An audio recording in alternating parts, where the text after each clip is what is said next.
बिस्मिल्लाहिर्रहमानिर्रहीम। अस्सलाम वालेकुम। मैं हूं professor Tariq Mahmood Qadri. Introduction to mechanics by K Gauri हम स्टडी कर रहे हैं। उसका सेकंड चैप्टर हम पढ़ रहे थे, कंपोजिशन ऑफ फोर्सेस।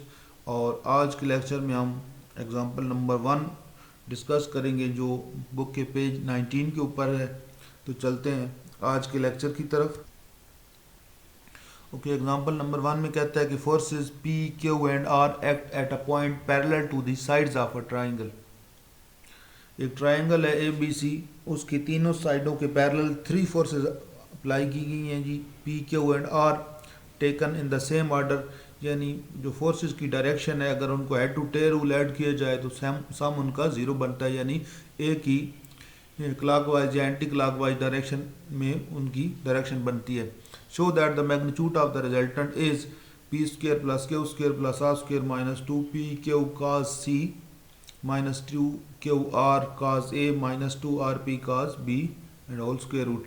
तो ये हमने प्रूव करना है कि इन फोर्सेस की का जो रिजल्टेंट है उसकी जो मैग्नीट्यूड है वो ये बनती है। तो सबसे पहले हम इसकी फिगर ड्रा करते हैं कि किस तरह की फिगर बनेगी। तो इसकी फिगर कुछ इस तरह से बनती है। अब देखें, 3 फोर्सेस है हमारे पास और वो तीनों फोर्सेस साइड्स की डायरेक्शन के अलांग एक सेम ऑर्डर के अंदर टेकिंग वन वे राउंड, यानी P के R की जो डायरेक्शन है वो अगर उसको head to tail rule add किया जाए तो सम उनका ज़ीरो बनता है। तो इस डायरेक्शन में वो एक्ट कर रही है। इसकी फिगर इस तरह भी बन सकती है कि एक्स एक्सिस के अलांग एक हमने फोर्स ले ली है, फिर दूसरी फोर्स जो है ये क्यू है उसको मैंने इधर ड्रा कर दिया है और फिर आर उससे आगे इस तरह ड्रा कर दिया। अब ये हमारे पास इसकी फिगर बनती है। तो मैंने क्या किया है कि ए के ऊपर जो एंगल है उसको ए ले लिया है और बी के जो ऊपर एंगल है उसको बी ले लिया है और सी के ऊपर जो एंगल है वो उसको सी ले लिया है, क्योंकि जो मैग्नीट्यूड ऑफ द रिजल्टेंट है वहाँ पे जो एंगल दिए गए हैं मुझे, वहाँ पे अगर आप देखें तो वहाँ पे जो cos के साथ CAB, तो ये एंगल इसका मतलब है जो इसने एंगल जो है हमने वो ABC ही लेने हैं। अच्छा जी, तो अब सबसे पहले मैंने ये देखना है कि जो फोर्स है P वो x एक्सिस के साथ कितना एंगल बना रही है, इस तरह Q कितना एंगल बना रही है और R कितना एंगल बना रही है। तो P देखें वो है ही अलोंग x एक्सिस, तो इसलिए P का जो एंगल है उसके साथ x एक्सिस के साथ वो ज़ीरो है। अब Q का एंगल देखें x एक्सिस के साथ तो ये बनता है, ठीक है जी। Q का अगर आप एंगल देखें x एक्सिस के साथ तो वो ये बनता है। अब मैंने देखना है कि ये एंगल कितना है मेरे पास। अब देखें, अगर कोई भी सेमी सर्कल बनता हो, यानी यहाँ से लेके यहाँ तक ये पूरा होता तो ये बन जाता 180 डिग्री, ठीक है जी। अब यहाँ पे 180 नहीं है, उसमें से ये वाला पोर्शन बीच में नहीं है। अब यानी 180 में से ये वाला पोर्शन बीच में से निकाल देना है। अब ये पोर्शन मैंने देखना है फिगर से कि मेरे पास कितना है। अब क्यू की डायरेक्शन देखें, ये है, ये यानी क्यू है मेरे पास, तो ये एक्स एक्सिस के साथ ये वाला जो एंगल है ये मेरे पास बनता है एंगल C, यानी यहाँ तक ये एंगल है C। अब टोटल अगर होता तो ये पाई बनता, तो इसमें से मैंने C निकाल देना है। तो क्यू का जो मेरे पास एंगल बन रहा है फोर्स क्यू का वो बन रहा है पाई माइनस C, यानी 180 माइनस C। ये इंपॉर्टेंट है, इस पे आपने गौर करना है कि एंगल मैंने किस तरह लेने हैं। अब तीसरा जो मेरे पास है R, उसका मैंने देखना है, यानी R का x एक्सिस के साथ जो एंगल बनता है वो क्या बनता है, वो मैंने अभी यहाँ से देखना है कि वो मेरे पास कितना बनता है। ओके, तो R का एंगल जो बनेगा वो यहाँ से लेके ये सारा यहाँ तक, ये सारा R का x एक्सिस के साथ एंगल है। अब उससे पहले एक चीज़ देखें कि अगर मेरे पास 2 पैरेलल लाइन है और उनको एक लाइन इंटरसेक्ट करती है इस तरह, तो जो एंगल मेरा इधर बनेगा वही एंगल इधर बनेगा, ठीक है जी। ये वाला एंगल और ये वाला एंगल सेम होता है, ये 9th-10th क्लास में आपने थ्योरम पढ़े होंगे।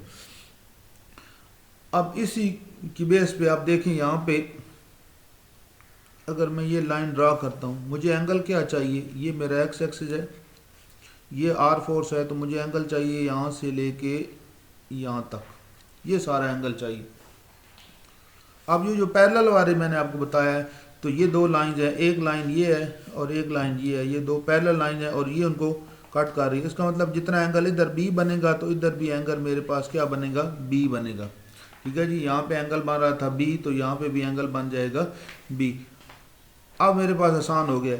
अब मुझे यहाँ से लेके यहाँ तक चाहिए, ये वाला जो पोर्शन है यहाँ तक बी है, और इसको अगर देखा जाए यहाँ से लेके यहाँ तक तो ये बनता है पाई, यानी 180। तो टोटल मेरे पास जो एंगल बन गया आर का वो बन गया मेरे पास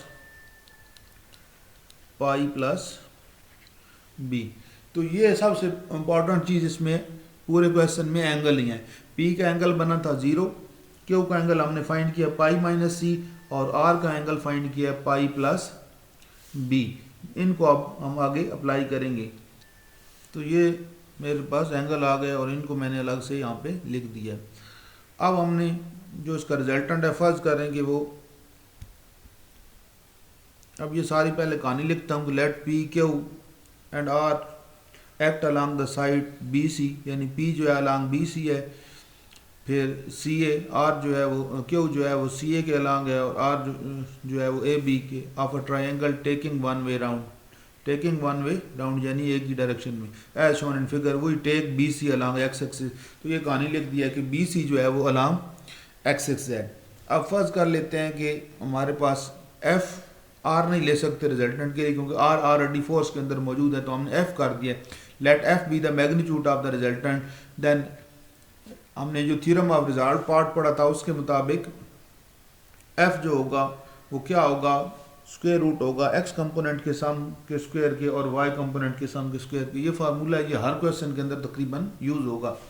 अब हमने क्या करना है, एक तो एफ ऑफ एक्स निकालना है और एफ ऑफ वाई निकाल के फिर इसको इसके अंदर हमने पुट कर देना है। अब थ्योरम ऑफ रिजल्ट पार्ट क्या कहता है कि एफ ऑफ एक्स क्या होता है, sum of resultant parts of the forces along x axis. तो जितनी भी फोर्सेज के जो एक्स कंपोनेंट हैं उनका सम। अब एक्स कंपोनेंट पी का एक्स कंपोनेंट क्या बनेगा, पी काज थीटा, थीटा वही एंगल है जो एक्स एक्सिस के साथ पी बना रहा है, वो बन जाएगा 0। फिर क्यू, क्यू क्या बना रहा है जी एक्स एक्सिस के साथ, वो बन जाएगा क्यू काज, जो हमने एंगल फाइंड किया था, एंगल को याद हो पाई माइनस सी लिया था, और आर जो है उसका जो एंगल बना था वो हमारे पास आ दिया था पाई प्लस बी। यानी इन तीनों का जो सम है वो इक्वल होगा रिजल्टेंट के एक्स कंपोनेंट के सम के। ये थ्योरम ऑफ रिजल्ट पार्ट हमने अप्लाई किया। तो यहाँ पे लिख दिया P cos 0, Q cos 180 minus C, R cos 180 plus B, यानी तीनों का जो हमारे पास एंगल आए थे उनको यहाँ पे यूटिलाइज किया। तो अब काज 0 पे 1 होता है और 180 माइनस सी, 180 पे 180 माइनस सी, ये काज यानी जो फार्मूला हमारे पास होता है काज 180 माइनस अल्फ़ा, ये इक्वल होता है माइनस काज अल्फ़ा की इक्वल। तो यहाँ पे हमारे पास ये आ जाएगा माइनस काज सी और ये आ जाएगा माइनस काज बी। तो इनको यहाँ पे हमने लिख दिया।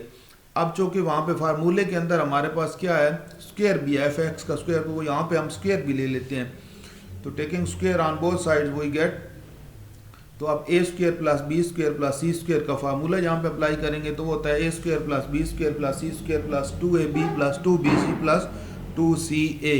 तो ये हमने अब यहाँ पे p का स्क्वायर प्लस यानी जो b है हमारे पास क्या सी उसका स्क्वायर प्लस c का स्क्वायर प्लस 2ab, 2 फार्मूले का है, और a मेरे पास जो था वो था p और b था वो माइनस क्यू का सी, इस वजह से यहाँ पे माइनस आ गया, प्लस 2ca, तो दोनों माइनस है इसलिए यहाँ पे प्लस, और प्लस 2ca एक प्लस है और एक माइनस है तो यहाँ पे। तो ये एक चीज़ आ गई है, इसको आप अपने पास नोट रखें, ये हमने 1 के अंदर कोट करना है। तो नेक्स्ट अब हमने क्या करना है, इसके बाद एफ वाई निकालना है, यानी उसका वाई कंपोनेंट। तो उसमें और इसमें सिर्फ फ़र्क ये होता है कि जहाँ जहाँ काज है वहाँ आप साइन लगा दें, बाकी सारा एज इट इज़ होगा। तो इसमें हम क्या करते हैं कि जहाँ जहाँ हमारे पास काज था वहाँ पे हमने साइन लगा दिया है। तो हमें पता है कि साइन 0 पे 0 होता है, इसलिए ये ख़त्म हो जाएगा। और जो साइन का फार्मूला होता है साइन 180 माइनस एक अल्फ़ा का, वो होता है साइन अल्फ़ा, यानी ये हमारे पास आ जाएगा। तो यहाँ पे हमने क्या किया है, ये साइन 180 माइनस सी को साइन सी लगा दिया। और दूसरा जो होता है फार्मूला हमारे पास, अगर 180 प्लस अल्फ़ा हो तो फिर हमारे पास आ जाता है माइनस साइन अल्फ़ा। तो वो यहाँ पे अप्लाई किया है तो यहाँ पे माइनस आ गया। ये फार्मूले आपने फर्स्ट ईयर में डिटेल से पढ़ रखे हैं 10.2 एक्सरसाइज से पहले यानी 10.1 के बाद ये वहाँ पे हमने स्टडी किए थे फर्स्ट ईयर में। अब इसका भी स्क्वायर ले लेते हैं दोनों तरफ। जब हम इसका स्क्वायर लेंगे तो हमारे पास taking square on both sides a minus b whole square का फार्मूला a square plus b square minus 2ab। अब ये एफ वाई की वैल्यू भी एफ वाई स्क्वायर की वैल्यू भी हमारे पास आ गई। अब इन दोनों वैल्यूज़ को हम क्या करेंगे 1 के अंदर पुट कर देंगे। जब हम 1 के अंदर इसको पुट करेंगे तो हमारे पास बन जाएगा ये सारी वैल्यू यहाँ तक जो थी ये एफ ऑफ एक्स स्क्वायर की थी और ये वाली वैल्यू जो है हमारे पास वाई स्क्वायर की है। अब इसको हमने फर्दर सिंप्लीफाई करना है। सिंप्लीफाई कैसे करेंगे, ये देखें आर स्क्वायर का स्क्वायर है और ये आर स्क्वायर साइन स्क्वायर है, तो इनमें से आर स्क्वायर हम कॉमन ले लेंगे। ठीक है जी। फिर ये देखें का स्क्वायर सी है और यहाँ पे ये साइन स्क्वायर सी है, तो इसमें से भी क्यू स्क्वायर कॉमन ले लेंगे, रीअरेंज हो जाएगा। ठीक है जी। इसके अलावा आप देखेंगे तो यहाँ पे आपको और भी कुछ चीज़ें कॉमन मिलेंगी, उनको भी हमने क्या करना है रीअरेंज करना है। तो अब देखें इसको कैसे हम रीअरेंज कर रहे हैं। ठीक है जी। 2QR इसमें से और 2QR इसमें से कॉमन लेके इसको कर दी। अब ये 1 हो जाएगा का square theta plus sine square theta, ये भी 1 हो जाएगा।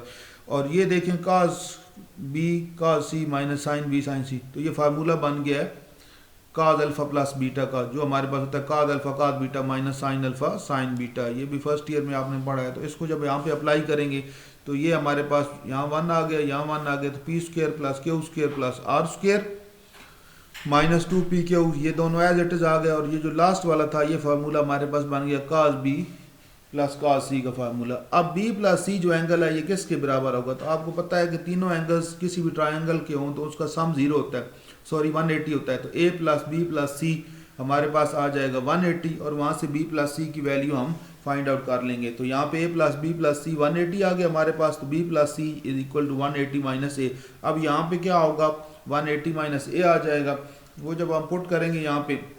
ठीक है। अब काज वही फार्मूला काज 180 माइनस अल्फा का लगाएंगे तो यहाँ पे हमारे पास माइनस काज ए आ जाएगा। ठीक है जी। इसकी जगह पे क्या आ जाएगा माइनस काज ए, तो वो माइनस आ गया। तो यही चीज़ हमने प्रूव करनी थी, p square plus Q square plus are square minus 2p q cos c minus 2p r cos b minus 2q r cos a. तो ये हमारे पास आ गई मैग्नीट्यूड ऑफ द रिजल्टेंट। तो सिंपल सा क्वेश्चन है। इसमें सबसे इंपॉर्टेंट चीज़ जो है वो वही है कि सिर्फ आपको एंगल्स का पता हो। जब एंगल का पता हो जाएगा तो फिर थ्योरम ऑफ रिजल्ट पार्ट लग जाएगा, यानी तीनों फोर्सेस के साथ आपने जस्ट अगर p का x कंपोनेंट लेना है तो p का आगे एंगल पता हो, फिर q का लेना है तो q का और वो काज का एंगल पता हो, फिर r तो काज और ये एंगल। तो ये 3 एंगल मैंने एक्सप्लेन किए हैं, ये अगर आपको समझ आ जाए तो आसानी हो जाएगी। इसी तरह जब उसका y कंपोनेंट फाइंड करना है तो काज की जगह सिंपल आपने क्या कर देना है साइन कर देना है, सिंप्लीफाई करेंगे और फार्मूले इंपोर्ट कर देंगे तो आपके पास आंसर आ जाएगा। तो बहुत सिंपल सा क्वेश्चन है लेकिन बहुत इंपॉर्टेंट है, काफ़ी दफ़ा ये पेपर में आ चुका है। उम्मीद है आपको समझ आ गई होगी। फिर भी कोई स्टेप अगर प्रॉब्लम कर रहा हो, कहीं पे कोई मसला हो तो आप कमेंट सेक्शन में पूछें, इंशाल्लाह इसका आपको ज़रूर रिप्लाई करेंगे। इंशाल्लाह नेक्स्ट लेक्चर में मिलेंगे अगले क्वेश्चन के साथ। अल्लाह हाफिज़। और सबसे इम्पोर्टेंट और सबसे ज़रूरी बात कि अगर आपने अभी तक हमारा चैनल सब्सक्राइब नहीं किया तो उसको सब्सक्राइब करें और इन वीडियोज़ को ज़्यादा से ज़्यादा दोस्तों के साथ शेयर करें ताकि बहुत सारे स्टूडेंट्स की हेल्प हो सके। अल्लाह हाफिज़।